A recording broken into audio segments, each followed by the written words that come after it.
Hello, ẹ̀yin èèyàn mi. Mẹ́wàá ṣẹlẹ̀ ní ààfin Ọ̀jájá. Àwa náà gan pàápàá ọ̀rọ̀ yẹn gan ó tojú sú àwa náà. Kí ló dé? Wọ́n ní Tóbilọ́ba, olórí Tóbilọ́ba, wọ́n ló ń sun gbàbẹ̀ kan sìn. Wọ́n ní ẹ̀ ń sun ẹ̀jẹ̀ gidi gan.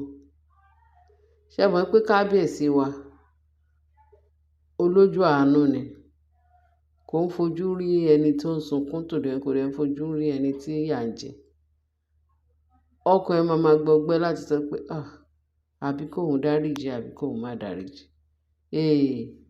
Láti ṣe kábíyèsí wa nature ẹ̀ nìyẹn. Bẹ́ẹ̀ ni, a lè blame ẹ̀ bọ́lọ́run ṣe dá ni. Torí ó nínúure, oníwà tútù. Òun náà ni ọ̀rọ̀ wọn àti Naomi ṣe ń wọ̀ gidi gan. Ọlọ́run really dá àwọn méjèèjì láti wá live beautiful life. In Jesus' name. Father, thank you because of these two couple. It shall be well with them in Jesus' name. Amen. Ká má ì tí fọ̀rọ̀ lẹ̀, a gbọ́dọ̀ ṣàdúrà ṣá. Bẹ́ẹ̀ ni, wọ́n ní kábíyèsí ó pe olórí Tóbi. Apart from pé wọ́n ti dé láti kóòtù tí àwọn ti kóòtù sọ pé kán palẹ̀ ẹrù wọn mọ́, kán kúrò, kán gbọ́mọ lọ fọ́lọ́mọ. Wọ́n yìí wà ní ààfin. Wọ́n ní sìn pé kábíyèsí ti pé olórí Tóbi pé wá, àsìkò ti tó láti gbé àwọn ọmọ yìí lọ fún ìyá wọn. Sínsò tí jẹ́ pé ìyá wọn kì í ṣe ìkíní, kì í ṣe ìkejì. Ẹlẹ́ẹ̀kẹta eléyìí lóhun tó fẹ́ sọ fún ẹ láti pé gbé ọmọ yẹn fún ìyá ọmọ yẹn, bóun fẹ́ pè láti hand over. Wọ́n ní olórí Tóbi ní á jẹ́ pé kábíyèsí fẹ́ kóun tètè kú. Pé premature death òun ni kábíyèsí ń fẹ́ kóun kú. Pé tó bá gba àwọn ọmọ yìí lọ́wọ́ òun, ó ní ikú lòun máa kú o, pé kó yá díẹ̀ sí i. Kábíyèsí ní kí ló fẹ́ wá ṣe? Kí ló fẹ́ ká ṣe? Wọ́n ní kó ṣe DNA, ó ò ṣe. Jẹ́ ká ṣe traditional right, ó ò ṣe. Àwọn ọlọ́mọ rèé náà dẹ̀ wá ń béèrè ọmọ wọn. So definitely woman yẹn wọ́n dé àkàrà tú sépo o. Wọ́n ní woman yẹn ṣàlàyé fún kábíyèsí. A ṣẹ̀ṣẹ̀ ń gbọ́ yẹn ní íńtánẹ́ẹ̀tì náà. Allegedly wọ́n ní woman yẹn ṣàlàyé fún kábíyèsí nígbà tó kọ́kọ́ wá. Pé kábíyèsí kó jọ kó gbà wọ́n. Póun ti ń wá ibi tí wọ́n ta àwọn ọmọ tóun bí yẹn sí, póun ò rí látijọ́ yìí. Pé Ọlọ́run tó fẹ́ ràn òun lọ́wọ́ lọ́júwe pé ìyàwó kábíyèsí olórí Tóbi, òun lọmọ yẹn wà lọ́wọ́ ẹ̀. Pé Ọlọ́run dẹ̀ wá ṣe wọ́n trace ẹ̀. Pé kò sí nǹkan nothing goes for nothing. Láyé Ọlọ́run gbọ́dọ̀ tú àṣírí ni. Ọlọ́run tó ní agbára ẹ̀mí mímọ́ tó wà láàyè fún kábíyèsí àti olórí Naomi. Òun ni o. Tí ò bá jẹ́ bẹ́ẹ̀, obìnrin yẹn ò ní rá àwọn ọmọ yẹn. Bẹ́ẹ̀ ni. Kì í máa ṣe kékeré. Mo ti rírú ẹ̀ rí, mo dẹ̀ ti gbọ́ rí. Mo rí dáadáa. Ó súnmọ́ mi, òun súnmọ́ mi pẹ́kípẹ́kí. Story yẹn lágbára. Bàbá yẹn tiẹ̀ ló bí àwọn ọmọ yẹn. Kò fẹ́ ọmọbìnrin yẹn lọ sọ́jà. Ó bímọ tọ́mọ yẹn wọ́n ti pé 3 months. Wọ́n ní àṣé máa yẹn ó ti ń try láti fake obìnrin yẹn láti máa fẹ́. Ìyẹn dẹ̀ ti bí ìbejì fún. Wọ́n dẹ̀ jọ ń gbé.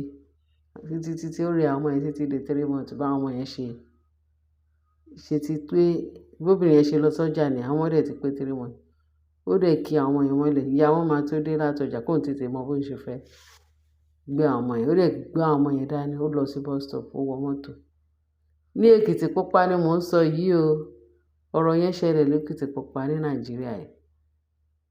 Bó ṣe gbé àwọn ọmọ yẹn, ó gbé wọn lọ sí ọ̀dọ̀ ìyá ẹ̀, ìyẹn ìyá ọkùnrin yẹn. Ó gbé àwọn ọmọ yẹn lọ sí ọ̀dọ̀ ìyá ẹ̀. Pé màmá, obìnrin kan bímọ fún mi o. Àwọn náà rèé ìbejì ni wọ́n, pé kó bá mi tọ́ pé mi fẹ́ rí ìyàwó. Òun náà sá kúrò, ó gbàgbé gbogbo ẹrù ẹ̀. ó fa àwọn ọmọ yẹn háyàyàyà ó gbàgbé ẹrù ẹ̀ nílùú yẹn ó sá lọ sí ìlú bòmíì ibẹ̀ ló wà títí láti gba àwọn ọmọ yẹn títí di èní elénìí àwọn ọmọ yẹn mo mọ kọ́ńtáàtì wọn mo mọ gbogbo wọn kì í ṣe pé kékeré o kì í ṣe pé rọ o true life story ni wọ́n ń sọ fún wa yìí torí gbogbo báyà lè máa sọ pé rẹ ní kinní kan pé kò lè ṣe máa yẹn títí di èní ó gba àwọn ọmọ yẹn gbé wọn ò mọ ibi tí ìyá àwọn ọmọ yẹn wà àwa gan ò mọ ibi tí ìyá àwọn ọmọ yẹn wà títí di èní eléyìí máa yẹn ará Òkìtìpupa ni ìyàwó gẹ́rì tó bí ọmọ yẹn fún ọmọ Kàlàbà ni títí di èní eléyìí bí ìyá yẹn yè bó kú níbí kíní bẹ̀tọ̀ àwọn yẹn àwọn ọmọ ìbejì ọkùnrin kan obìnrin kan ó wà lọ́wọ́ ìyá bàbá àwọn ọmọ yẹn dẹ̀ ti àwọn ọmọ yẹn ti dàgbà ń sìn àwọn ọmọ yẹn ti dàgbà wọ́n ti tójú bọ́ àwọn ọmọ yẹn yẹ̀ sunkún pé àwọn fẹ́ rí ìyá wọn bí wọ́n ní bí máa yẹn tó wá ti bímọ tóbìnrin bá ti bímọ fún bó ṣe máa mú àwọn ọmọ yẹn sá lọ ni ẹ má jà fọ̀rọ̀ lẹ́sẹ̀ mo kàn sọ fún yín true life story wọ́n ní bí so eléyìí sìn ìyẹn ti kábíyèsí yìí kábíyèsí sọ pé ó fẹ́ gbá ọmọ yẹn fún woman yẹn because woman yẹn ti sọ gbogbo story rẹ̀ pé kóun tó wá rí pé ọ̀dọ̀ kábíyèsí ni ọ̀rọ̀ yẹn wà bẹ́ẹ̀ ni obìnrin yẹn wà ló fi wá trace ẹ̀ ló lóun fẹ́ rí kábíyèsí ṣe rí pé true life story náà ni ti kábíyèsí original wọn torí gbogbo àwọn máa sọ pé rẹ kò sí iṣẹ́ rà o kò sí ohun tuntun lábẹ́ ọ̀run àfi tọ́lọ́hun ò dá ó yẹ wà báyìí wọ́n ní bí obìnrin yẹn ní bí òun ṣe wá sí ọ̀dọ̀ kábíyèsí nìyẹn wọ́n ní wọ́n júwe fún òun pé ẹni tó gba ọmọ ẹ̀ pọ́ńdádù rẹ̀ sí ni o náà fi gba ọmọ yẹn náà fi ta fún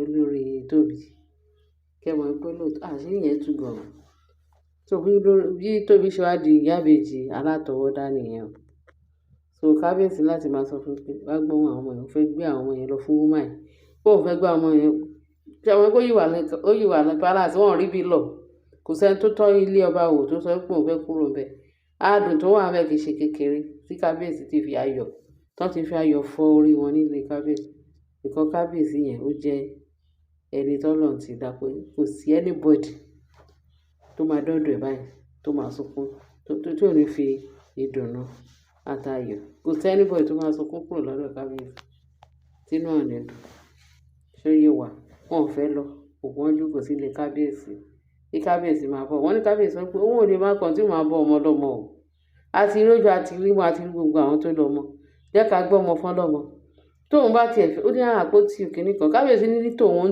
o pé àwọn ọmọ yẹn tóun bá ti hand over fáwọn ọmọ yẹn ó máa fún ìyẹn torí ìyá wọn ní kò ní kankan tó fẹ́ fi ṣe ó lóun á dẹ̀ tọ́jú òun á appreciate láti fún woman yẹn ní owó tó máa fi tọ́ àwọn ọmọ yẹn táwọn ọmọ yẹn máa fi dàgbà tó máa fi lọ sùkúl pé òun máa òun máa fún woman yẹn lówó pé kó fi tọ́jú àwọn ọmọ ó kàn fẹ́ ṣe oore fún wọn ní dúdú ni o ó kàn fẹ́ ṣe oore yẹn ò kì í ṣe pé kábíyèsí fẹ́ gba àwọn ọmọ yẹn tọ̀ wọ́n ló sọ fún olórí Tóbi bẹ́ẹ̀ olóògbé ní láéláé pé wọ́n gbọ́dọ̀ gbọ́ ọmọ yẹn ó ní kí ni kó wá ṣe kábíyèsí tún fún Tóbi lọ́ba ó tún fún ní advice pé ṣùgbọ́n ètò tún lè ṣe ní pé nǹkan tó máa ṣe ń sìn ní pé wàá wá mú àwọn ọmọ yẹn wàá wá padà sọ́dọ̀ woman yẹn wàá lọ adopt ẹ̀ proper póun kàn fún ẹ ní òun ṣe ẹ ní gbẹ́rẹ́ pàkọ́ póun fún ẹ ní advice kan tó lè ṣe tó bá mọ̀ pé àwọn ọmọ yẹn ò fẹ́ kọ́ kúrò lọ́wọ́ ẹ̀ kúkú lọ ṣe proper arrangement pé kó bá adopt ẹ̀ kó dẹ̀ máa tọ́jú ẹ̀ ó tán arrangement yẹn máa wà láàárín wa àti ẹ̀ pé ṣùgbọ́n sì yín o pé kò sáàyè kó ká àwọn ọmọ yẹn kó máa ká àwọn ọmọ yẹn lọ fún woman yẹn wọ́n máa pe woman yẹn kó hand over òun ò lè máa bọ́ ọmọ ọlọ́mọ òun ò dẹ̀ lè adopt ẹ̀ pé láyé tóun bá fẹ́ àwọn ò tẹ̀ lè adopt irú àwọn ọmọ yẹn bẹ́ẹ̀ pé ojú òun ò lè gbà so ẹ̀yin èèyàn mi o wọ́n ní kí n ṣe yín létí pàkẹ́ tó sọ ètí mo tó rí lè ṣe ká má sòótọ́ fún yín ká má dẹ̀ sọ nǹkan tá a rí ẹ ṣe kẹ́ bá mi subscribe kẹ́ bá mi share kẹ́ dẹ̀ bá mi subscribe ẹ love ẹ ṣé o àbọ̀ ọlọ́run adájú ló wà ẹ bá mi fi tó kù sí comment torí gbogbo alájọ ń sọ àjọ ń ṣiṣẹ́ yìí papọ̀ àjọ ń ṣàṣeyẹ pọ̀ àjọ ń fira wa à ń lára wa lóye ni Jésù Olúwa wa èmi ẹ̀ ṣe tẹ̀mítẹ́tí sí wa báyìí.